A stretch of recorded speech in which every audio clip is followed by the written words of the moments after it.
Revo reacts, talk Norwich City. I've got to react to all of the goings on at the moment. The current state of affairs at Norwich City Football Club is really not good, is it?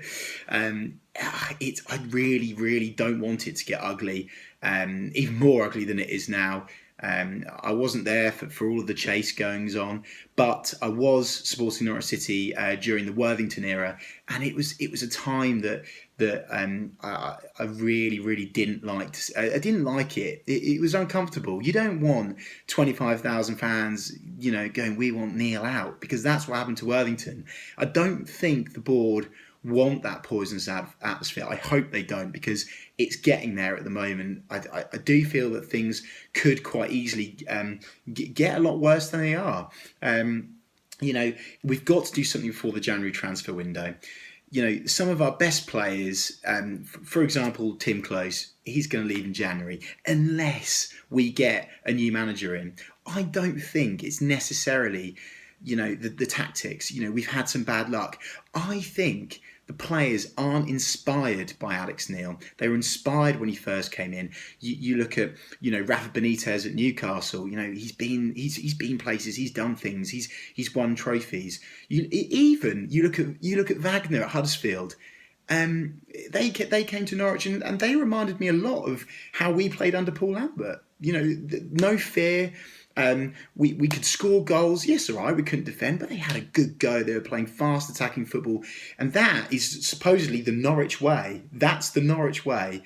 And we were played at our own game and beaten at our own game. And it's embarrassing.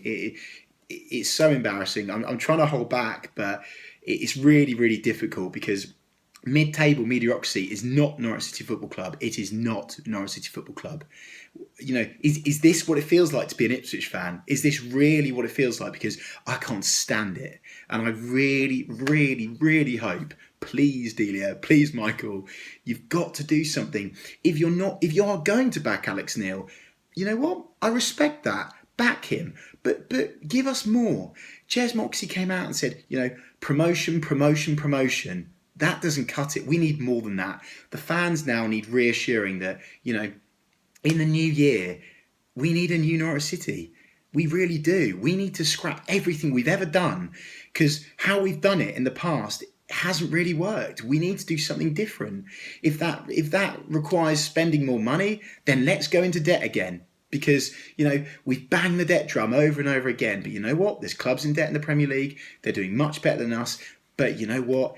We just need to do something now. So please give the fans some reassurance. If you're listening, you obviously won't be watching, but I really, really would like the board to come out and reassure the fans that whatever you're choosing to do, you need to do something, because quite clearly there's now, again, which is kind of scary since David's left, Nally's left, is that there's such a big gap between the fans and the board. We need more than just promotion, promotion, promotion. We need reasons that Alex Neil's going to remain in the job. We need plans for January. All right, we don't need to give the game away, but we need to tell the fans, we're going to sign some players in January, guys. Hold on tight. It's going to be a rough time, but we believe we can get in the playoffs. We need a good positive attitude again. To Alex Neil, my only criticism is Alex coming out and saying, it looks like promotion, playoffs at best now. What is that showing to not just the players, because he probably can pick the players up after defeat, but you can't pick the fans up after saying something like that. It stays with the fans a lot longer than I think most people think. I know football fans are fickle. I know that sometimes we can overreact to 1 or 2 or even 3 losses on the spin. That happens. There is bad form in football. Norwich go through it almost every season. We have a game of a run of 3 or 4 games where we lose or draw. But not like this. And it's not just the fact that we're losing games, it's the manner in which we're losing them. Please, Norwich, do something on the Ball City. If you've enjoyed the video, like it, subscribe to Jack, follow him on Twitter. 2017, hopefully, fingers crossed, it's going to be a brilliant year to support Norwich, our surgents to the Premier League on the Ball City. Once upon a time, a fairy tale life.